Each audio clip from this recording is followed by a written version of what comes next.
ఈ నేను అమ్ము తిను అభి మేమందరం ఫ్రెండ్స్ 10th క్లాస్ ఎగ్జామ్స్ ఇప్పుడే పూర్తయ్యాయి మాకు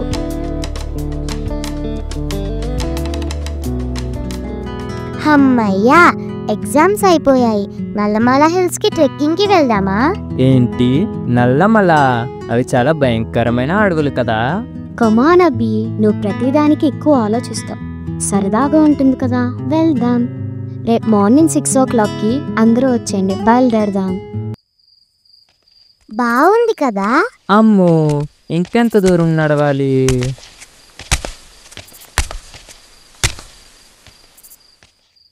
సరే అందరూ జాగ్రత్తగా వినండి మనం 2 గుంపులుగా విడిపోదాం నేను అమ్ము ఇటువైపు వెళ్తాం మీరందరూ అటువైపు వెళ్ళండి అభి లోపలికి వెళ్ళి చూద్దామా సరే పద చాలా ఎక్సైటింగ్ గా ఉంది కదా అవును కానీ అభి ఆ స్విచెస్ ఆన్ చేసి చూడు అమ్మో చాలా భయంగా ఉంది మనం ఎక్కడికి వెళ్తున్నాం అభి మనం ఎక్కడికి వెళ్తున్నాం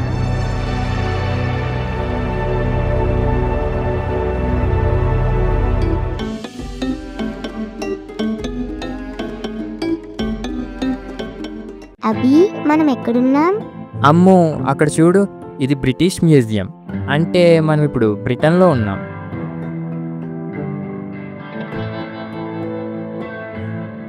అభి ఆయన్ని చూడు ఆయన ఎక్కడో చూసాను నేను అవును ఆయన జెరోమ్కే Jerome 3 Men in a Boat అనే పుస్తకం రాశారు ఆయన పద వెళ్ళి ఆయన కలుద్దాం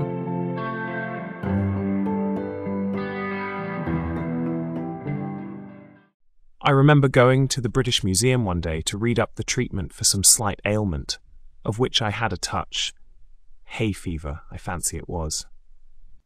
అది బహుశా హే ఫీవర్ అనుకుంటాను అదే అని నేను అనుకున్నాను అయితే దాని గురించినటువంటి లక్షణాలు చదవాలని చెప్పి బ్రిటిష్ మ్యూజియానికి వెళ్దామని నిర్ణయించుకున్నాను I got down the book and read all I came to read.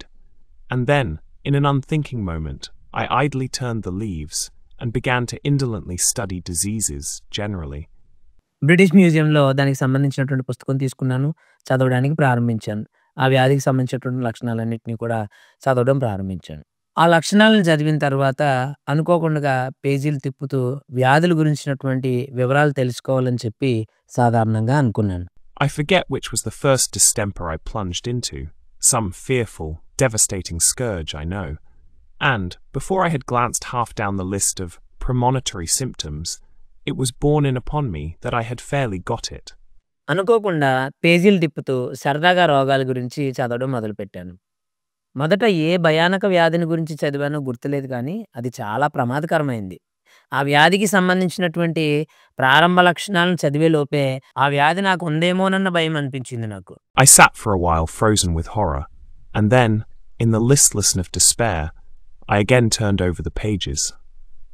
అలా అనిపించగానే బిగుసుకుపోయి చాలా భయంతో అక్కడే కూర్చుండిపోయాను నేను ఆ తర్వాత ఏదో నిస్సహాయతతో మళ్ళా పుస్తకం నేను తెరిచి చదవడం ప్రారంభించాను I came to typhoid fever, read the symptoms, discovered that I had typhoid fever, must have had it for months without knowing it.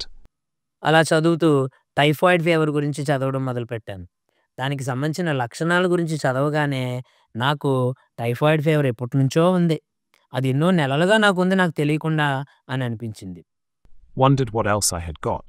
Turned up St. Vitus's dance. Found, as I expected, that I had that too. Began to get interested in my case, and determined to sift it to the bottom. ఇలా అనిపించగానే ఇంకా ఏ రకాలైన వ్యాధులు నాలో ఉన్నాయో అని తెలుసుకోవాలని అనిపించింది పేజీలు తిప్పుతూ చూస్తే సెయింట్ వైటస్ డాన్స్ అనేటువంటి వ్యాధి గురించి చదివాను అది కూడా నేను ఊహించినట్టుగానే అది కూడా నాలో ఉంది ఆ వ్యాధి కూడా నాకు ఉంది అనిపించింది And so started alphabetically, read up U, and learnt that I was sickening for it, and that the acute stage would commence in about another fortnight.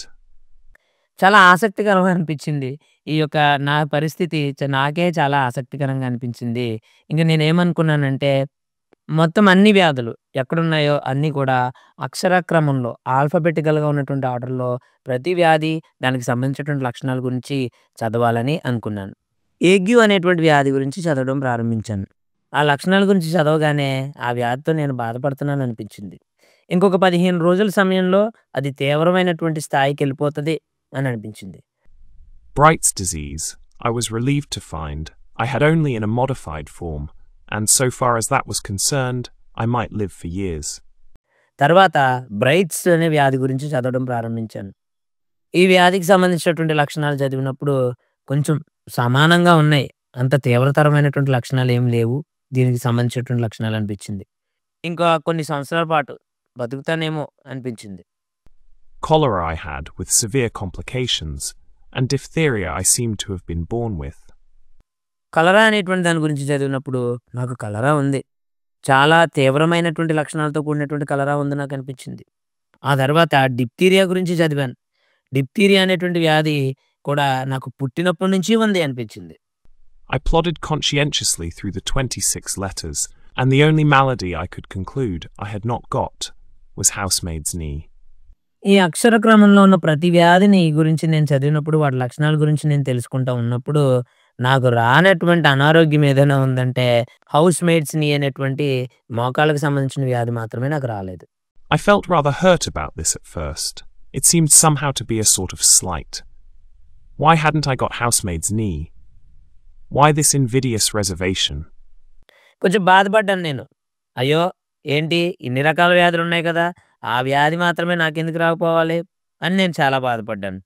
ఇది మాత్రమే నాకు రాకుండా ఉందెందుకు, మిగిలిన అన్ని వ్యాధులు ఉన్నాయి కదా అని నాకు అనిపించింది. After a while, however, less grasping feelings prevailed.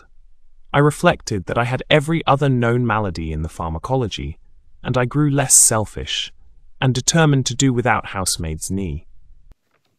ఈ వ్యాధి మాత్రమే నాకు ఎందుకు రాలేదని బాధపడుతూ ఉన్నప్పుడు కొంచెం ఊరట కలిగించే విషయం ఏంటంటే ఫార్మకాలజీలో ఉన్నటువంటి ఈ జబ్బులన్నీ వచ్చాయి కదా, పోన్లే ఇదొక్కటే రాలేదు, పర్వాలేదు, దీని గురించి ఏం బాధపడకు, హౌస్ మేట్స్ నీ మాత్రమే రాలేదు, ఏమీ పర్లేదని నాకు నేను చెప్పుకున్నాను.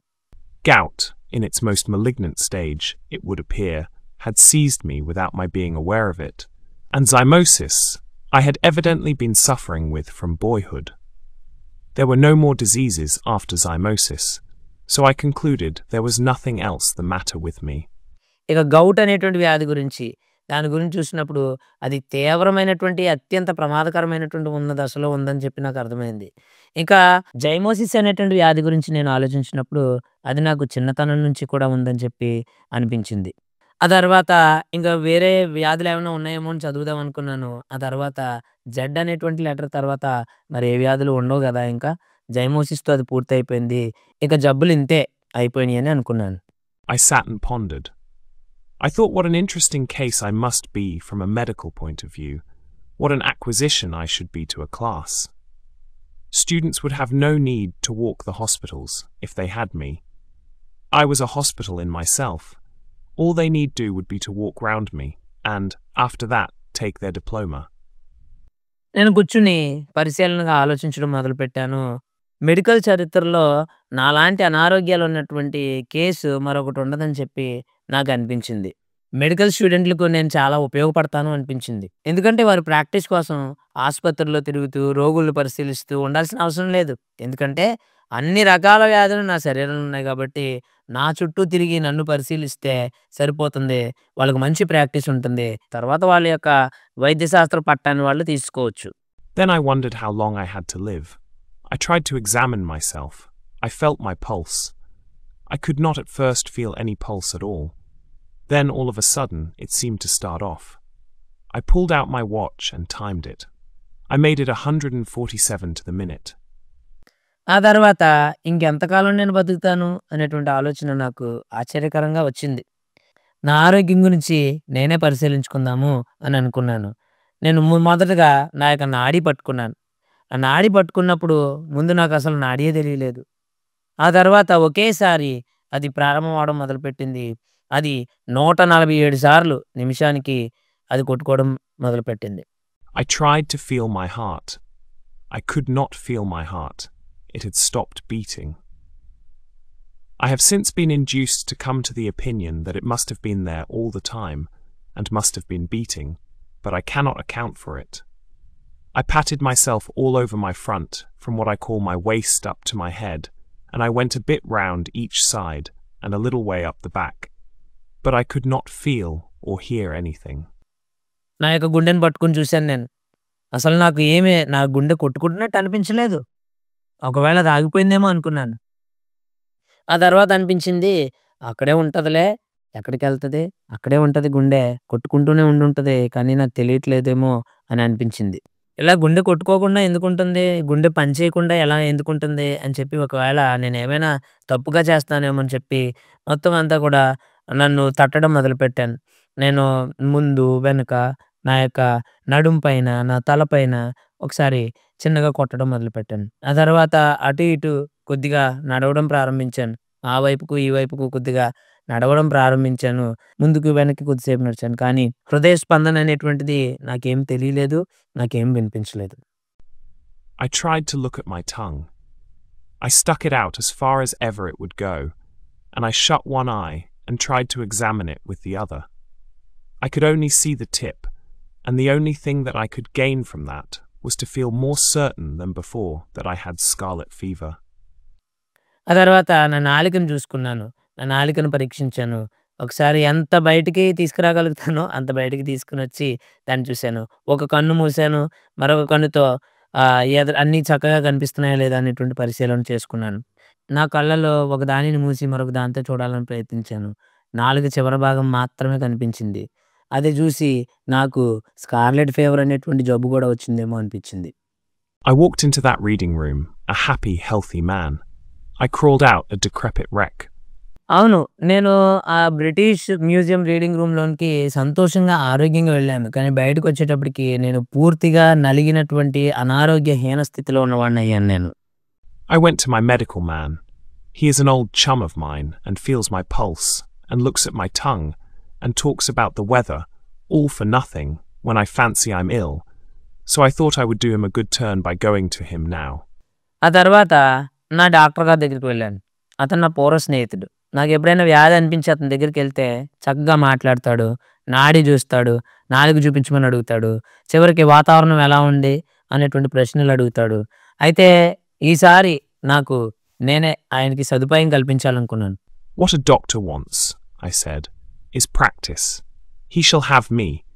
He will get more practice out of me than out of 1,700 of your ordinary commonplace patients with only 1 or 2 diseases each. Doctors కావాల్సింది ఏంటి? ప్రాక్టీస్. అనారోగ్యంతో ఉన్నటువంటి పేషెంట్లు. సో నేను అనారోగ్యంతో ఉన్నాను కాబట్టి నేనే ఆయనకి పెద్ద ప్రాక్టీస్ అవుతాను. సామాన్యంగా 1, 2 జబ్బులతో వచ్చేటువంటి పేషెంట్లు, లేకపోతే కొంచెం అనారోగ్యంగా ఉన్నటువంటి 1700 మంది ఇచ్చేటువంటి ప్రాక్టీస్ కంటే కూడా నేను ఆ డాక్టర్ గారికి ఎక్కువ ప్రాక్టీస్ ఇవ్వగలను. అంటే నాలో ఉన్నటువంటి జబ్బులను ఆయన అధికంగా చూడగలరు అనేటువంటి విషయాన్ని నేను అనుకున్నాను. So I went straight up and saw him, and he said, Well, what's the matter with you? ఆయన దగ్గరికి వెళ్ళాను. వెళ్ళిన తర్వాత ఆ డాక్టర్ గారి దగ్గరికి వెళ్ళాను. ఆయన అన్నారు, ఏంటయ్యా ఏం జరిగింది అని అడిగారు డాక్టర్ గారు. I said, I will not take up your time, dear boy, with telling you what is the matter with me. Life is brief, and you might pass away before I had finished. నేను ఆయనతో ఇలా అన్నాను, doctor గారు మీ యొక్క సమయాన్ని నేను ఎక్కువగా తీసుకోను. ఎందుకంటే నాకున్నటువంటి జబ్బులన్నీ కూడా చెప్తా ఉండడానికి సమయం సరిపోదు. జీవితం చాలా చిన్నది. నాకున్న అనారోగ్య సమస్యలన్నీ కూడా నీకు చెప్పేలోపు నీ జీవితం క్లోజ్ అయిపోతుందేమో. But I will tell you what is not the matter with me. I have not got housemaid's knee. Why I have not got housemaid's knee, I cannot tell you, but the fact remains that I have not got it. Everything else, however, I have got. నాకు ఏ జబ్బు లేదో అది మాత్రం చెప్తాను. నాకు house maids నీ అనేటువంటి మోకాళ్ళకి సంబంధించినటువంటి జబ్బు మాత్రమే లేదు. ఆ జబ్బు తప్ప మిగిలిన జబ్బులన్నీ కూడా నాకున్నాయి. And I told him how I came to discover it all. Then he opened me and looked down me and clutched hold of my wrist. And then he hit me over the chest when I wasn't expecting it. ఆ విషయం నాకు ఎలా తెలిసింది అంటే, నేను British మ్యూజియంకి వెళ్ళి అప్పుడు ఉన్నటువంటి రోగాలకు సంబంధించినటువంటి పుస్తకాన్ని చదివాను. అందుకని నాకు ఆ విషయం తెలిసింది. తర్వాత డాక్టర్ గారు నోరు తెరవమన్నారు. పైకి కిందకి చూశారు, పరిశీలన చేశారు. నా యొక్క చేతిని గట్టిగా పట్టుకున్నారు. నా యొక్క నాడిని చూశారు. ఆ తర్వాత గుండెల మీద గట్టిగా, నా యొక్క ఛాతీ మీద గట్టిగా కొట్టారు. దాన్ని నేను అనుకోలేదు అలా కొడతారని. A cowardly thing to do, I call it, and immediately afterwards butted me with the side of his head. After that, he sat down and wrote out a prescription and folded it up and gave it me, and I put it in my pocket and went out. అది పిరికి పని, అది గుండెల మీద కొట్టడం ఏంటది, పిరికి పని. తర్వాత తన తలతో నా తల మీద ఒకసారి గుద్దడం జరిగింది. ఆ తర్వాత కూర్చున్నారు ఆయన మందుల చీటీ రాయడం ప్రారంభించారు. దాన్ని రాసిన తర్వాత మడత పెట్టి ఆయన నాకు ఇచ్చారు. దాన్ని తీసుకుని నేను నా జోబులో పెట్టుకున్నాను, బయటకు వచ్చేసాను. I did not open it. I took it to the nearest chemist's and handed it in. The man read it and then handed it back. He said he didn't keep it. I said, "You are a chemist." He said, దాన్ని తెరవలేదు. ఆ చీటీలో ఏముందో ఏం రాశారో నేను తెరిచి చూడలే. ఆ తర్వాత దగ్గరలో ఉన్నటువంటి ఒక మందుల షాప్ దగ్గరికి వెళ్ళాను. ఆయనకి నేను ఇచ్చాను దాన్ని. దాంట్లో ఉన్నటువంటి ఆ యొక్క వ్యక్తి, ఆ మందుల షాప్లో ఉన్నటువంటి ఆయన దాన్ని తెరిచి చదివాడు ఆయన. తర్వాత దాన్ని మళ్ళా నాకే ఇచ్చేశాడు. దాంట్లో "నువ్వే ఉంచుకో బాబు" అన్నాడు. నాకు అర్థం అవ్వలే. నేను అడిగాను, "నువ్వు మందుల షాప్ అయినావు కదా, నువ్వే ఇవ్వాలి కదా, ఇది నా దగ్గర ఎందుకు పెట్టుకోవాలి?" అతను చెప్పాడు, I am a chemist. If I was a cooperative stores and family hotel combined, I might be able to oblige you. Being only a chemist hampers me. నేను గనక ఒక కిరాణా కొట్టు వాడినో లేకపోతే కాఫీ హోటల్ వాడినో అయితే ఈ ప్రిస్క్రిప్షన్లో ఈ మందుల చీట్లో ఉన్నటువంటి వాటిని నేను మీకు ఇవ్వచ్చు. కానీ నేను మందులు అమ్మేటువంటి వ్యక్తిని కనుక దాని వలన నేను ఈ యొక్క చీట్లో ఉన్నటువంటివి మీకు ఇవ్వలేకపోతున్నాను. I read the prescription. It ran, fruit salad, 3 liters of water every day, 10-mile walk every morning, bed at 11 sharp every night, and don't stuff up your head with things you don't understand. ఇదేంటిది ఇలా అంటున్నాడని చెప్పి అనుమానం వచ్చింది. నేను ఆయన doctor గారు రాసినటువంటి మందుల చీటి తెరిచాను. దాంట్లో ఇలా ఉంది. దాంట్లో ఫస్ట్ రాసినటువంటి విషయాలు, దాంట్లో డాక్టర్ గారు రాసినటువంటి మందులు ఇలా ఉన్నాయి. ఫ్రూట్ సలాడ్, తర్వాత ప్రతిరోజు 3 లీటర్ల నీళ్లు తాగండి, తర్వాత 10 మైళ్ళు ప్రతి ఉదయాన్నే నడవండి, తర్వాత కరెక్ట్గా రాత్రి 11 గంటలు అయ్యేసరికి నిద్రపోండి, ఆ తర్వాత నీకు తెలియనటువంటి నీకు అర్థం కానటువంటి విషయాల్లో తలదూర్చడం మానేయండి అని రాసింది. నిజమే కదా, ఈ విషయాలు మెడికల్ షాప్లో ఎక్కడ దొరుకుతాయి? I followed the directions with the happy result, speaking for myself, that my life was preserved and is still going on. ఆ తర్వాత పైన చెప్పినటువంటి ఆ డాక్టర్ గారు ఇచ్చినటువంటి ఆ యొక్క మందుల చీట్లో ఉన్నటువంటి విషయాలన్నింటినీ కూడా నేను అనుసరించడం ప్రారంభించాను. ఆ సూచనలన్నింటినీ పాటించాను. ఫలితంగా నా జీవితం కొనసాగుతూ ఉంది, ఇంకా కొనసాగుతూనే ఉంది. In the present instance, going back to the liver pill circular, I had the symptoms beyond all mistake, the chief among them being a general disinclination to work of any kind. ప్రస్తుతం ఈ పరిస్థితిలో liver పిల్ ప్రకటన గురించి మాట్లాడుకుంటే అందులో చెప్పిన లక్షణాలు నాకు ఖచ్చితంగా ఉన్నాయి. దానిలో ముఖ్యంగా ఏ పనికి ఆసక్తి లేకపోవడం అన్న లక్షణం నాకు చాలా ఎక్కువగా ఉండేది. What I suffer in that way no tongue can tell. From my earliest infancy, I have been a martyr to it. As a boy, the disease hardly ever left me for a day. ఈ విషయంలో నాకు ఎంతగా బాధ కలుగుతుందో మాటల్లో వివరించలేను. నేను చిన్నపిల్లవాడిగా ఉన్నప్పటి నుంచే ఈ వ్యాధికి బలైపోయాను. అప్పుడు ఈ వ్యాధి ఒక్కరోజు కూడా నన్ను వదిలి ఉండేది కాదు. They did not know then that it was my liver. Medical science was in a far less advanced state than now, and they used to put it down to laziness. అప్పట్లో వాళ్లకు ఇది నా లివర్ సమస్య అనేది తెలీదు. అప్పట్లో వైద్యశాస్త్రం ఎంతగా అభివృద్ధి చెందలేదు కాబట్టి వారు దాన్ని సోమరితనంగా భావించేవారు. Why, you skulking little devil, you, they would say, get up and do something for your living, can't you? Not knowing, of course, that I was ill. వారు ఎలా అనేవారు, ఎరా సోమరి పిచాచి, లేచి ఏదైనా పని చేయరా అని వాళ్ళు తిట్టేవారు. కానీ వారికి తెలియని విషయం ఏంటంటే నాకు వ్యాధి ఉందని. And they didn't give me pills. They gave me clumps on the side of the head. And strange as it may appear, those clumps on the head often cured me for the time being. వాళ్ళు నాకు మాత్రలు ఇచ్చేవారు కాదు, దానికి బదులుగా నా తలపై బలంగా మొట్టికాయలు వేసేవారు. ఆశ్చర్యంగా అనిపించవచ్చు, కానీ ఆ మొట్టికాయలు తాత్కాలికంగా నన్ను నయం చేస్తూ ఉండేవి. I have known one clump on the head have more effect upon my liver and make me feel more anxious to go straight away then and there and do what was wanted to be done, without further loss of time than a whole box of pills does now. ఒకసారి తలకు మీద కొట్టినటువంటి ఆ మొట్టికాయ వెంటనే నా liver మీద ఎంత ప్రభావం చూపిందో ఇప్పటికీ గుర్తుంది. దాంతో దెబ్బకి నేను ఎక్కడికైనా వెళ్ళి వెంటనే ఏదైనా పని చేయాలని అనిపించేది. ఇప్పుడైతే అంతటి ప్రభావం ఒక డబ్బా నిండా మాత్రలు వేసుకున్నా కూడా చూపించదు. You know, it often is so those simple, old-fashioned remedies are sometimes more efficacious than all the dispensary stuff. మీకు తెలుసా, చాలా సందర్భాల్లో అలా జరుగుతుంది. సాదాసీదాగా సామాన్యంగా ఉండేటువంటి పాతకాలపు చికిత్సలు చిట్కాలు ఇవాళ రేపిచ్చేటువంటి డబ్బాల నిండా మాత్రల కంటే కూడా చాలా ఎక్కువ ప్రభావవంతంగా పనిచేస్తూ ఉంటాయి. అమ్ము, జెరోమ్కి జెరోమ్ చెప్పినటువంటి సారాంశం చాలా బాగుంది కదా. సరే పద, మనం ఇప్పుడు సరదాగా టైం మిషన్లో ప్యారిస్కి వెళ్ళి ఈఫిల్ టవర్ని చూద్దాం. ఓకేనా? డోంట్ ఓవర్ థింక్ అభి, మనం తిన్నగా ఇంటికి వెళ్ళాలి. సరదాగా అన్నా అమ్ము, మిషన్ స్టార్ట్ అయిపోయింది.